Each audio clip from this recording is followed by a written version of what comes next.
Bon, ce soir, je vais vous parler un petit peu de mon histoire, en fait, et de comment j'ai rencontré celui qui a complètement bouleversé ma vie.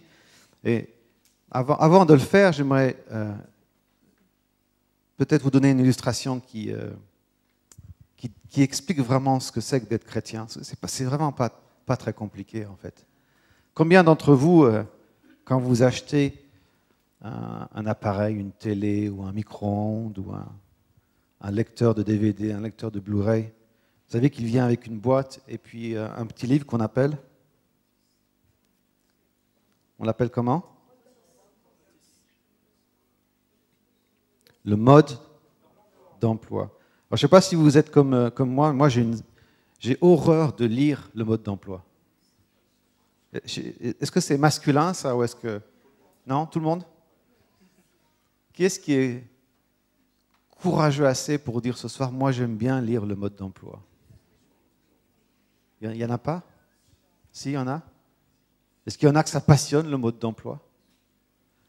Je connais quelqu'un dans notre église comme ça il passe son temps à lire les modes d'emploi. Je trouve ça très triste.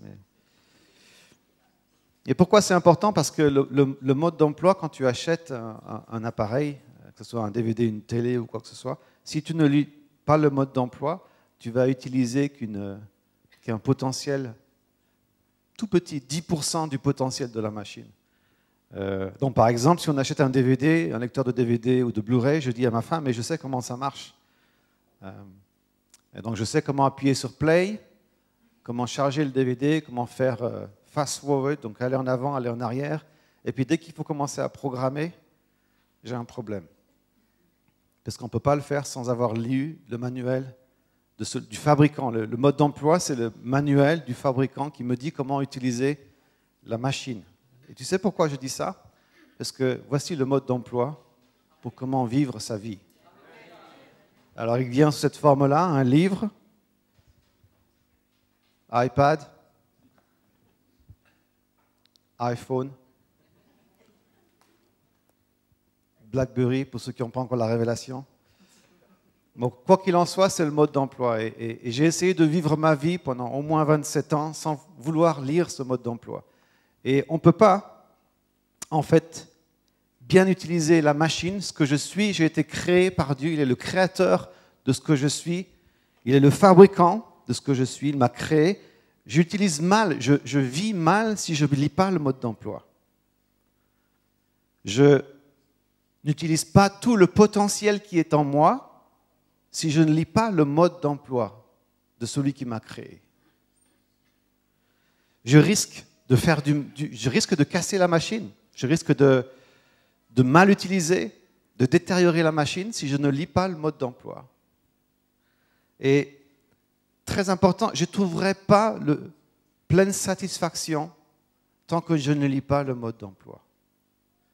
Et la vie chrétienne, en fait, c'est de découvrir le fabricant, celui qui m'a créé, et de l'accepter comme étant le créateur, mon Seigneur, mon Sauveur, mon Créateur, et de lire son mode d'emploi pour moi, et de vivre selon ce mode d'emploi. C'est ça la vie chrétienne. C'est très simple et c'est très important. Alors déjà, qu'est-ce que le mode d'emploi dit par rapport à la machine que je suis, à la création que je suis? Dans un livre dans la Bible qui s'appelle l'Épître de Paul aux Éphésiens, le premier chapitre, il dit ceci.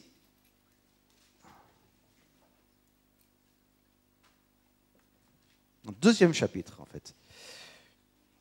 Verset 10, car nous la création, nous la machine entre guillemets, nous sommes son ouvrage. Donc c'est lui qui m'a créé, c'est lui qui m'a entre guillemets fabriqué. Et nous avons été créés en Christ Jésus pour des bonnes œuvres que Dieu a préparées d'avance afin que nous les pratiquions. Donc j'ai été créé, il m'a créé, Dieu m'a créé. Christ Jésus m'a créé pour que je fasse des choses que lui, il a préparées d'avance. Quand la Bible dit préparer d'avance, la Bible parle avant même ma naissance.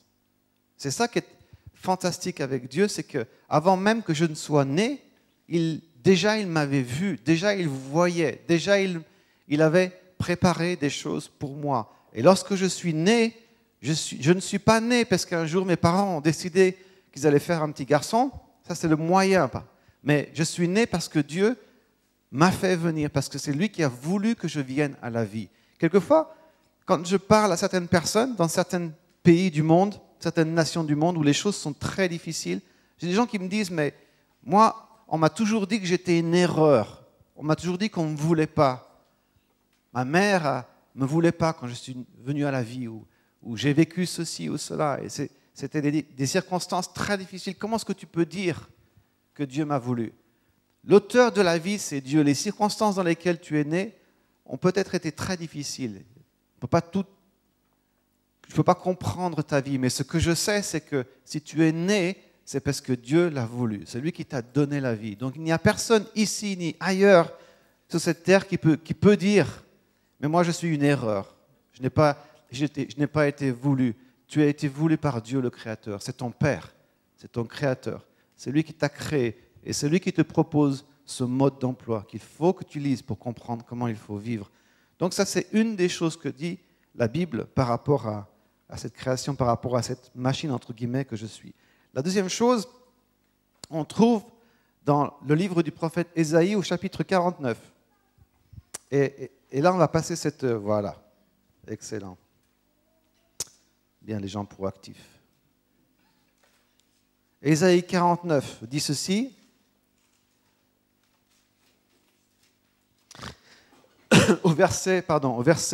La deuxième partie du verset 2, Ésaïe 49, deuxième partie du verset 2, « Il a fait de moi une flèche aiguë, et il m'a dissimulé dans son carquois. » Même déjà avant, verset 1, « Il, écoutez-moi, peuple lointain, soyez attentifs. L'Éternel m'a appelé, quand? Dès le sein maternel. Il a fait mention de mon nom, dès ma sortie des entrailles de ma mère. » C'est un texte dans lequel il est question, c'est un texte qu'on appelle messianique, où il est question de Jésus, mais c'est un texte qui parle aussi de moi. Et ce qui est très intéressant, c'est qu'il dit, ce texte, il a fait de moi. Pas il est en train de faire ou il avait fait, c'est il a fait. Et la Bible me parle de moi comme si il fait de moi une flèche, il parle de moi, il me décrit comme si j'étais déjà terminé. Et souvent, on trouve ça dans la parole de Dieu. Quand Dieu me décrit, souvent, c'est comme s'il écrit un livre et il commence par le dernier chapitre. Il te voit, mais il te voit comme tu vas être, comme il veut que tu sois. Par exemple, ceux qui connaissent bien la parole de Dieu, la Bible, quand l'ange vient, il parle à Gédéon. Vous vous souvenez de ces histoires? Vous connaissez l'histoire dans Juge, Gédéon? Gédéon qui se cachait dans un trou parce qu'il ne voulait pas il avait peur des Midianites qui venaient prendre les récoltes d'Israël, du peuple d'Israël. Caché dans un trou, l'ange arrive et il lui dit quoi? Vaillant héros. Un homme caché dans un trou en train de se cacher et l'ange l'appelle vaillant héros. C'est invraisemblable. Pourquoi? Parce que Dieu, au travers de l'ange, décrit Gédéon dans ce qu'il va devenir. Tu n'es pas un vaillant héros maintenant, mais tu vas devenir un vaillant héros. Et c'est souvent ce qui se passe quand Dieu me décrit, quand il me parle, quand il parle au travers de ce qu'on appelle une parole prophétique, quand il me parle directement, c'est qu'il décrit souvent ce que je vais devenir. Et si je ne comprends pas ça quelquefois, j'entends Dieu me dire des choses et je dis, mais ce n'est pas de moi qu'il parle. Si, il parle de toi, mais toi à venir. Tu es encore en construction. Hein? Dis à ton voisin, tu es encore en construction. Tu n'es pas fini. Tu n'es pas terminé encore. Ah là là. Des problèmes, ouais, tu n'es pas tout à fait terminé encore. Il fait de moi une flèche. Et donc, le manuel me dit, le mode d'emploi me parle de ce fabricant, ce créateur qui dit, voilà, avant même que tu sois né, j'avais préparé des choses pour que tu les fasses, des bonnes choses. Et puis, je vais faire de toi une flèche. J'ai fait de toi une flèche. Et dans la flèche, moi j'ai habité Nottingham pendant des années. Demain, je repars, je prends l'avion et j'atterris à Nottingham. Et Nottingham, bien entendu, c'est le pays de... Wow, là, je suis vraiment impressionné. Robin des Bois. Et bien sûr, cet homme qui volait les riches pour donner aux pauvres. Hein? Et c'était le spécialiste, c'était un tireur de flèches exceptionnel. Et je me suis intéressé à ce texte, Ésaïe 49, il a fait de moi une flèche. Et dans cette flèche, en fait, il y a des choses qui sont très, très symboliques. Et c'est pas, quand il dit il fait de moi une flèche, la Bible me dit qu'il parle vraiment de moi. Hein. Ce n'est pas une parabole, ce n'est pas une image. Il parle de moi. Je suis une flèche. D'accord? Il fait de moi une flèche. Tu es une flèche. Tu es né pour des œuvres bonnes. Donc, tu es né pour une cible, parce que c'est ça. La flèche, elle est faite pour quoi? Elle est faite pour atteindre sa cible. Donc, tu es né parce que Dieu a des cibles, ou des cibles pour toi, et il fait une flèche pour que tu atteignes ta cible. Et dans la flèche, il y a 3 parties. Ça va, César? Tu suis? Toi aussi, tu es une flèche. Hein? On te l'a dit plusieurs fois, je suis sûr. César, c'est une sacrée... Hein? Jusqu'à présent, je ne savais pas. Bah, tu vois, la première fois, il y a toujours une première fois. Souvent, j'ai un motto, je dis, quand était-ce la dernière fois que tu as fait quelque chose pour la première fois? Je vous laisse réfléchir. Dans une flèche, il y a 3 parties. La pointe, la tige et les plumes ou l'empennage. Donc 3 parties, on est d'accord? Il a fait de moi une flèche avec 3 parties. La pointe, la tige et les plumes. La pointe, c'est le don, le talent. Fais-toi une flèche pour que tu te plantes dans ta cible. Il t'a donné des talents. Des talents. Okay? La pointe, tu peux la changer, en mettre une autre. C'est un peu comme une perceuse. Est-ce qu'il y a des gens qui sont doués dans le bricolage ici? Il y en a? Quand tu perces du bois, tu prends une mèche ou un fourret, on dit, ou une mèche, pour percer le bois. Si tu essaies de percer le bois avec une mèche qui est faite pour percer le métal, tu vas avoir un problème. Tout au contraire, si tu cherches à percer le métal avec une mèche qui est faite pour percer le bois, tu vas avoir un problème. D'accord? Donc, puisque Dieu a plusieurs cibles pour nous, puisqu'on est né pour des bonnes œuvres, au pluriel, des bonnes œuvres, et quelquefois il change la pointe, il met une autre pointe. Donc tu as reçu des talents. Les talents que tu as reçus, tu trouves ce texte-là dans Matthieu 25, où il est question de la parabole des talents. Ce n'est pas des talents qui sont là juste pour que tu découvres, juste pour que dans ta vie, que tu t'amuses avec ces choses-là. Il y a des gens qui découvrent leurs talents et qui, même qui ne connaissent pas Dieu, ils utilisent quelque chose que Dieu leur a donné. Ils n'ont pas conscience de ça, mais ils sont nés pour une cible et Dieu a donné les talents. Donc la pointe, les talents, le ou les talents. Et la responsabilité, c'est de garder ce talent aiguisé pour qu'il puisse se planter dans la cible. Si le talent n'est pas aiguisé, il ne se plantera pas. Quand on parle de talent, quand on parle de la pointe, je ne parle pas forcément de la musique. La musique, c'est un talent, mais peut-être que tu n'es pas musicien. Je ne parle pas forcément d'être un orateur, quelqu'un qui parle. Peut-être que ce n'est pas ton talent. Peut-être que ton talent, c'est d'être une bonne maman. Peut-être que ton talent, c'est d'être une infirmière. Peut-être que ton talent, c'est d'être un professeur d'université. Peut-être que ton talent, c'est maintenant que tu es à la retraite, tu as du temps à donner aux autres. Tu as de la compassion, tu as une histoire. Ce matin, je parlais avec César. Je peux me permettre? Trop tard maintenant. Je ne vais pas donner de détails de toute façon, mais je parlais avec César. Je me disais, mais il a vraiment une histoire extraordinaire, cet homme. Il a vécu des choses. Et je lui ai dit, César, il faut écrire ces choses-là. C'est important que d'autres entendent ce que vous avez à dire. C'est un talent aussi, ça. Ta vie, c'est un talent. La vie est un don. C'est un talent qui peut aider d'autres personnes. D'accord? Donc, peut-être que tu es maman, peut-être que tu es papa, peut-être que tu es professeur, infirmière. Quel que soit ton travail, c'est un talent que Dieu t'a donné et il te l'a donné pour que tu atteignes ta cible. Peut-être que tu n'as pas trouvé encore ton talent. Peut-être que ton talent, tu considères que c'est ton hobby. Il y a des gens qui vont travailler, qui ont un job qu'ils n'aiment pas, mais ça paye les factures. Ça paye pour la voiture, pour la maison, ça paye pour l'iPhone, l'iPad. Et peut-être qu'il faut que tu poses la question, Seigneur, si tu crois en celui qui t'a créé, qu'est-ce que tu m'as donné comme talent? Quelles sont les pointes? Quelle est la pointe de ma flèche? Si tu ne crois pas en Jésus, si tu ne connais pas Jésus, c'est très important que ce soir tu dises, je ne te connais pas, j'entends parler de ça. Qu'est-ce que tu m'as donné? Qui es-tu? Révèle-toi. Moi, j'ai fait ça. J'avais 26 ans, j'ai entendu parler de Jésus. Je dis, mais si tu existes vraiment, parle-moi, révèle-toi à moi. J'ai commencé à faire comme les filles font. J'avais un petit carnet et j'écrivais dessus. Jésus, es-tu là? Pour interrogation. Ça fait longtemps que je t'attends. Tu tardes à venir. Le jour d'après, toujours rien. Et puis au fur et à mesure, les choses commençaient à bouger dans ma vie jusqu'à ce que Jésus s'est révélé à moi. C'est très, très, très simple. Donc le talent, il a fait de toi une flèche, puis il t'a donné des talents. La tige, très important la tige. Et la tige, c'est le caractère. Il faut que la tige soit droite. Autrement, tu manques ta cible. Tu as déjà vu une flèche qui est tordue?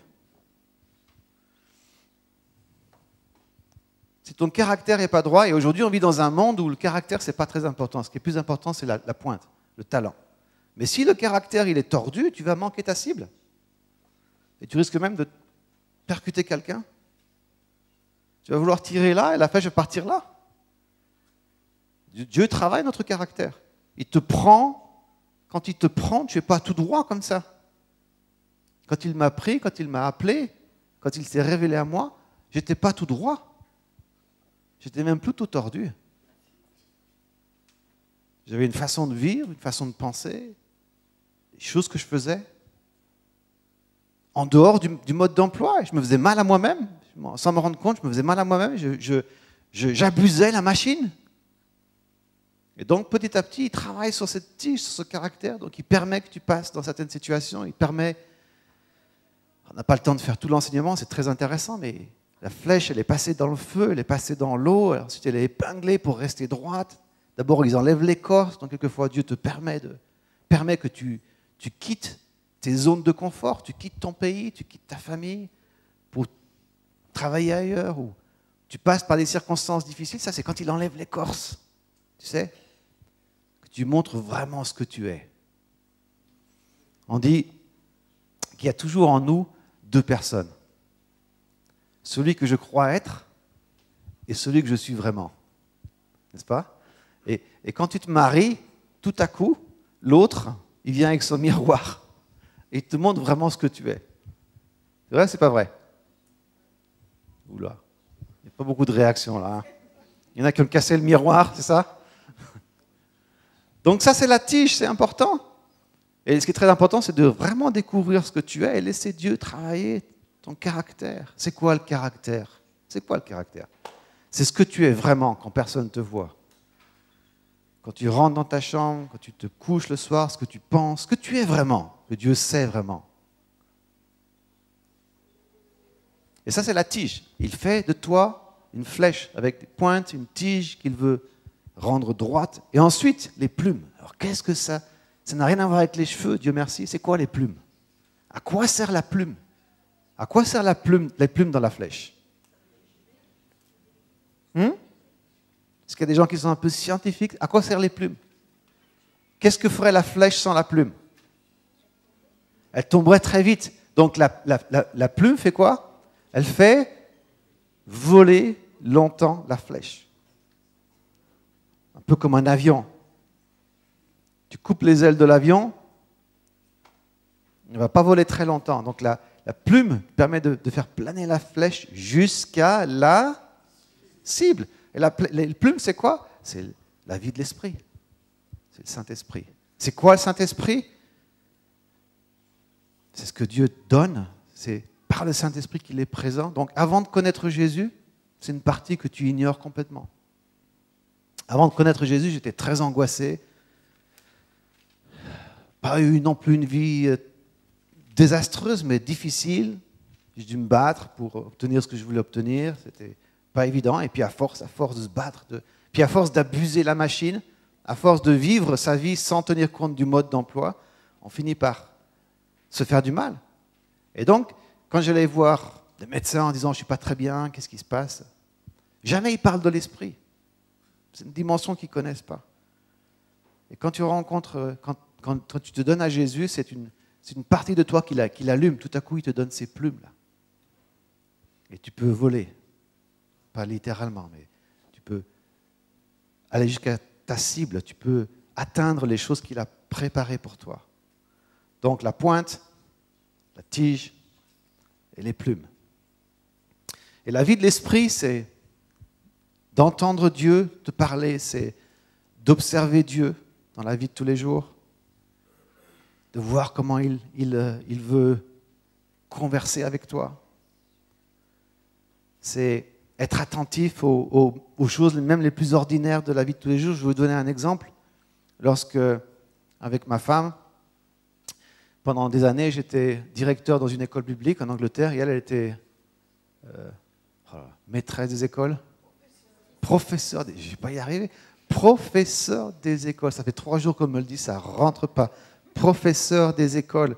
Et le Seigneur, en lisant la Bible, elle me dit un samedi matin, elle me dit, le Seigneur, il me semble que le Seigneur me dit, il faut qu'on arrête nos provisions naturelles et qu'il enverrait les corbeaux. Alors c'est bizarre ça, mais ceux qui connaissent la Bible, il y a une histoire dans le premier livre des rois au chapitre 17 où un homme s'appelait Élie, Dieu va lui dire, va te cacher, parce qu'il avait dit des choses qui n'étaient pas très agréables au roi, il avait prophétisé plus de pluie, plus de rosée, va te cacher près du ruisseau, du Kérit, et tu boiras du ruisseau, et j'enverrai les corbeaux pour te nourrir. Et donc ma femme dit, il faut qu'on arrête nos provisions naturelles, il faut qu'on arrête nos jobs, notre travail, et qu'on vive vraiment par la foi, et qu'on serve Dieu, et qu'on obéisse à ce qu'il veut qu'on fasse. Et puis donc on le fait, donne sa démission au travail, je donne ma démission à mon travail. Et puis on a pris quelques jours pour réfléchir. On était à Annecy. Je suis né à Annecy, pas très très loin d'ici. Quelqu'un connaît Annecy? Le lac d'Annecy, c'est beau, hein? Montagne, le lac. On était au Semnos, une montagne vers Annecy. On était tout en haut et on parlait, on priait ensemble. Et puis elle a eu un doute. On était assis sur un banc, il y avait une belle vallée devant nous. Elle me dit, Gab, est-ce que tu crois vraiment que Dieu va envoyer les corbeaux? Parce que tu sais, à la fin du mois, il n'y a plus de salaire qui tombe, il n'y a plus d'argent, il n'y a plus rien. Est-ce que Dieu va vraiment envoyer les corbeaux? Et à ce moment-là, il y a 2 gros oiseaux noirs qui sont sortis du buisson, 2 gros corbeaux et qui tournaient. On était tout au sommet de la montagne, donc ils tournaient tout près de nous et ils criaient, crois, crois, crois, crois. Ça, c'est les plumes. Ça, c'est la vie de l'esprit. Ça, c'est d'entendre Dieu parler au travers des circonstances. Quelques jours plus tard, parce qu'on est têtu des fois, hein, il faut que Dieu parle plusieurs fois. J'ai besoin d'argent, donc je trouve on appelle ça comment, un distributeur de billets. C'était un système particulier, il y avait 2 portes. Et il fallait passer la première porte, ouvrir la première porte, et il fallait fermer la porte derrière soi pour pouvoir ouvrir la deuxième porte. Et donc moi je rentre par la première porte et j'essaye d'ouvrir la deuxième porte qui ne s'ouvre pas. Pourquoi? Parce que c'était une sécurité afin que personne ne puisse rentrer avec toi et te voler ton argent. Il faut fermer la porte derrière pour ouvrir la porte devant. Et j'entends très clairement, à un moment où je me posais la question, qu'est-ce que tu veux faire de moi, Seigneur? J'entends très clairement le Saint-Esprit qui me dit, tant que tu ne fermes pas la porte du passé, tu ne pourras pas ouvrir la porte du futur. Peut-être que c'est important pour quelqu'un ce soir ici. Tant que tu ne fermes pas la porte du passé, tu ne pourras pas ouvrir la porte du futur. Et nous, on a une foi quelquefois qui est tellement petite. Ce qu'on veut, c'est tenir les 2 portes ouvertes au cas où. Hein? Vous êtes un peu comme ça aussi, vous? Il n'y a personne qui est comme ça? Vous êtes tous des hommes et des femmes de foi ici, c'est extraordinaire. Gardez les 2 portes ouvertes au cas où. Et on dit, Seigneur, j'essaye, mais au cas où ça ne marche pas, il y a quand même la porte de sortie là, derrière. Et si ça ne marche pas, tant pis, je sors vite. Et Dieu dit, non, non, non, ferme derrière pour ouvrir devant. Ferme la porte du passé pour ouvrir la porte du futur. Et il y avait une petite lumière rouge. Tant que la porte derrière moi était ouverte, c'était rouge. Et quand ça a fait clac derrière moi, j'ai vu le rouge devenir vert. Là, j'ai pu ouvrir, mettre ma carte de crédit et réaliser qu'il n'y avait pas grand-chose sur mon compte. Mais ça, c'était un autre problème. Le fait est que vivre, vivre par le Saint-Esprit, c'est ça. Développer des plumes, c'est ça. C'est entendre Dieu parler, entendre Jésus me dire « Suis-moi, aie confiance, suis-moi ». Je vous donne un dernier exemple, et puis après on terminera, on priera. Mes beaux-parents, un jour, ils nous disent, on vient d'acheter 2 canapés, un à 3 places, un à 2 places. Et ils sont vraiment trop grands pour nous, donc on va vous les donner. C'est très très beau, vert sapin. Est-ce que vous les voulez? Alors nous on dit, mais bien sûr, absolument, merci, merci beaucoup. 2 beaux canapés, César, tu te rends compte? 2 beaux canapés. Et je dis, bien sûr qu'on les veut. D'accord, demain on vient, la même couleur que la moquette, pas celle-là, celle qu'on a vue chez nous. Et je dis, bien sûr, merci, merci, merci. Donc demain, on vient, on va louer une petite camionnette, puis on vous apporte les 2 canapés. Et donc ils arrivent le lendemain, et puis on boit le café et tout avant de décharger les canapés. On avait nettoyé l'endroit, on se réjouissait, on se disait, oh, ça va être beau ici, ils sont parfaits. La même couleur que la moquette, on va être bien, chérie, tu te rends compte, c'est merveilleux, Dieu est bon, alléluia et tout ça. Et puis donc, on va chercher le canapé à 2 places, et puis il y avait une porte, puis une autre sur la gauche, il y avait un angle, donc on passe le canapé juste, et puis on met le canapé à 2 places. Et on s'assoit dessus, moi et ma femme, et on dit, qu'est-ce qu'on est bien, qu'est-ce que c'est beau. Waouh! Et puis après, il faut rentrer le canapé à 3 places. Bien, vous suivez, c'est bien. Et donc, on porte le canapé à 3 places, et puis on essaie de passer, mais l'angle était trop serré, donc ça ne passe pas. Zut! Et mon beau-père dit, ça passe pas. Je dis, ben oui, je vois bien, ça passe pas. Qu'est-ce qu'on fait? Et il me dit, est-ce que tu le veux vraiment? Je dis, ben oui, on va pas avoir qu'un canapé à 2 places. Et puis, bien sûr que je le veux. Il me dit, bon, d'accord. Alors, qu'est-ce que vous auriez fait, vous?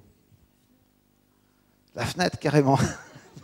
Ben oui, mais bon, on a pensé quand même que ça passerait, parce que c'est compliqué, la fenêtre. La fenêtre n'était pas vraiment grande, c'était une petite fenêtre. C'est sûr que ça passait pas, donc on a dit, ok, on va enlever la porte de ces gongs et puis on va voir ce qui se passe. Parce qu'on aura un petit peu plus d'angle. Donc on enlève la porte. Puis on met la porte de côté et puis on essaie de passer le canapé. Et devinez quoi? Ça passe pas. Et il me dit encore, mon beau-père, est-ce que vraiment vous voulez le canapé?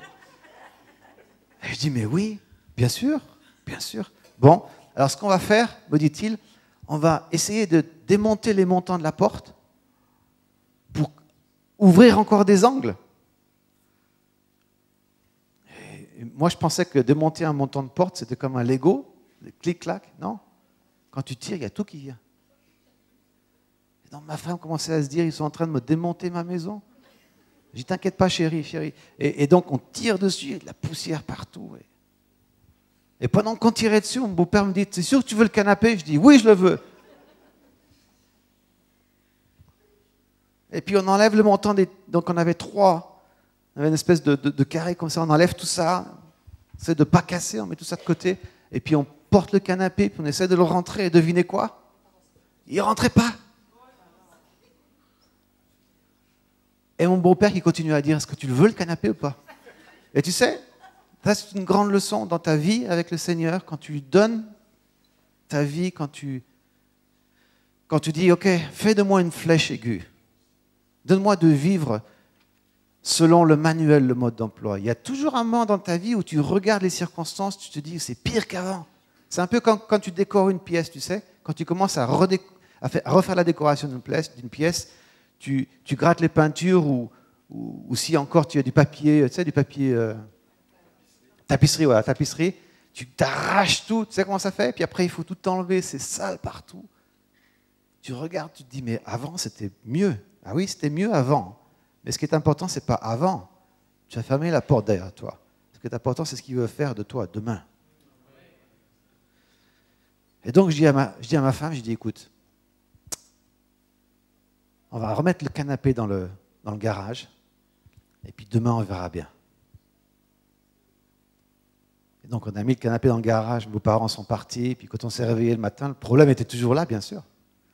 Et puis, je pars travailler à l'église, et puis elle m'appelle, elle me dit, écoute, peut-être que, tu sais, des fois, ce genre de canapé, ils viennent en 2 parties, il y a peut-être une vis, un boulon en dessous, peut-être qu'on peut dévisser, que le canapé, peut-être qu'il vient en 2 parties, peut-être que je peux essayer d'enlever la mousse sous les accoudoirs, peut-être qu'on va trouver une solution. Je dis, écoute chérie, si tu crois que tu peux faire quelque chose sans casser le canapé, ben, essaye, puis tu me rappelles. Et donc elle me rappelle 5 minutes plus tard, attristée, abattue, elle me dit, il n'y a pas de vis, il n'y a rien. C'est vraiment un seul bloc on ne peut rien faire. Qu'est-ce qu'on va faire? Je dis, écoute, on ne peut pas abandonner maintenant. On a cassé la porte. On ne va pas abandonner maintenant. Même s'il faut casser la maison, je veux ce canapé. Et donc, j'ai dit, j'arrive. Et donc, j'ai pris la masse. J'ai commencé à taper. J'ai enlevé 2 briques, 3 briques du mur. Et je prends le canapé avec ma femme. Et devinez quoi? Ça rentre pas? Alors, levez les bras, la main à ceux qui pensent que ça ne rentre pas. Et levez la main à ceux qui pensent que ça rentre. Il y en a, ils ne se prononcent pas. Hein. Il y en a, je dis rien, c'est plus sûr. Mais le canapé est rentré. Il ne faut pas être aussi négatif quand même. Il est rentré. Et quand il est rentré, j'ai dit à ma femme, assis-toi, ne regarde pas à gauche, regarde à droite. Regarde comme c'est beau. Mais bien sûr, les femmes étant les femmes, elles ne peuvent pas. Les femmes sont faites, le mode d'emploi en parle, sont faites pour regarder les petits détails. Nous, les hommes, on arrive à mettre ça dans un petit tiroir. Donc, les femmes, elles ouvrent tous les tiroirs, elles en font un grand. Pas vrai? Je dis, c'est pas grave, on va réparer tout ça. On peut réparer la porte, on peut réparer les montants. Le plus important, c'est qu'on a un canapé, 2 canapés magnifiques. Elle me dit, oui, tu as raison. Je dis, oui, j'ai raison. Et donc, je pars, je prends la voiture, je repars, j'étais content de moi. Et dans la voiture, je sens la présence de Dieu. Je ne sais pas si tu as vécu ça déjà. Je sens la présence de Dieu. Je sens que Dieu veut dire quelque chose. J'arrête la voiture, tellement sa présence était forte. Et j'entends cette voix dans mon cœur qui dit, Gabriel, j'ai des choses que je veux te donner, j'ai des cadeaux pour toi. Est-ce que tu les veux? Là, j'ai pensé, aïe, aïe, aïe. Je vois où il veut en venir. Il dit, j'ai des choses pour toi, mais j'ai besoin que ton cœur soit plus large pour que tu puisses les contenir. Ça, c'est les plumes. Ça, c'est la vie de l'esprit. Ça, c'est développer des plumes qui vont faire qu'un jour, tu vas atteindre ta cible. Voilà ce qu'il veut faire de nous. La vie chrétienne, c'est très simple. C'est de s'adresser aux fabricants en disant « révèle-toi à moi », de lire son mode d'emploi, de comprendre que le fabricant, il est venu pour me réparer. Il est venu en Jésus. Jésus est venu pour réparer la condition de l'humanité. Qu'il a pris toutes les fautes de la machine et qu'il les a clouées sur une croix pour que je puisse devenir cette flèche et atteindre ma cible. Vivre avec Jésus, être chrétien, c'est d'accepter que Jésus est mort pour moi, qu'il l'a fait pour mes péchés, qu'il a été crucifié sur une croix, qu'il est mort et qu'il est ressuscité, qu'il vit aujourd'hui par son esprit. Et la chose très importante, c'est qu'il y a une cible qui doit rester présente pour chacun d'entre nous et une cible qu'on aura à laquelle on aura à faire face un jour. C'est qu'il est venu aussi pour m'offrir la vie éternelle. La première raison pour laquelle Jésus est venu réparer la machine, c'est pour la réconcilier avec le fabricant. Pour que lorsque je meurs, si je meurs, je sais où je vais. Je vais là où il y a toutes les flèches avant moi qui se sont laissées façonner par Christ, qui l'ont accepté comme cet archer extraordinaire. Je vais au ciel, dans sa présence. Je m'endors, je meurs, je m'endors, je me réveille dans le ciel, dans une autre dimension. Ça, c'est très important. Parce que tu ne sais pas quand est-ce que tu pars. Quelquefois, les gens sont offensés quand on leur parle de ça, mais c'est tellement vital, comment ne pas en parler? Donc, je ne sais pas où est-ce que tu te situes dans tout ça. Peut-être que tu es une flèche, peut-être que tu as perdu la perspective de la cible, peut-être que tu as perdu l'objectivité, tu sais que tu as perdu l'objectif, peut-être que tu es là et tu ne sais pas à quoi tu sers, tu es comme une flèche posée par terre. Peut-être que tu es tordu, ton caractère, tu l'as laissé se tordre avec le temps, tu n'as pas Ça fait longtemps que tu n'as pas lu le mode d'emploi et à force, le caractère se tord, la flèche se tord, la tige finit par se tordre. Peut-être que tu ne parles plus à Dieu, que tu ne l'entends plus, peut-être que tu n'as plus beaucoup de plumes. Et tu dis, mais j'entends plus Dieu parler. Et le fait est qu'il veut te parler, il te parle, mais tu n'écoutes pas. Il te parle là ce soir. Je parle, mais je parle de sa parole, je parle de son mode d'emploi. Au travers de ce que je dis, il te parle, il est en train de te parler. Et il te dit, je t'ai voulu, je t'ai créé, je veux faire de toi une flèche, mais je veux que tu te laisses faire. Tu ne pourras pas trouver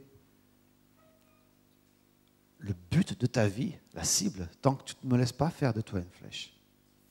J'ai essayé, j'ai pas été un mauvais garçon, mais j'ai essayé d'autres choses. J'ai fait une carrière musicale, j'ai vécu des choses très fortes dans ma vie. J'ai jamais trouvé le bonheur, la paix, la véritable joie, uniquement quand je l'ai trouvé à lui. Attention, ça ne veut pas dire que quand tu trouves Jésus, tu n'as plus de problème. C'est pas vrai. Ça veut dire que même quand tu as des problèmes, tu sais qu'il est là avec toi. Et une des choses qui était terrible pour moi, c'est avant de le connaître, c'est un sentiment de solitude. Et en tant que musicien, je faisais des concerts, je faisais des choses qui étaient vraiment intéressantes. Puis après, je rentrais chez moi et je fermais la porte et je me sentais seul. Une solitude lourde. Personne. Quand tu connais Jésus, il est là. Et tu sens sa présence. Tu n'es pas seul parce qu'il dit, je serai avec toi. Je suis avec toi jusqu'à la fin, je suis avec toi. Donc, il a fait de moi une flèche. Il veut faire de toi une flèche.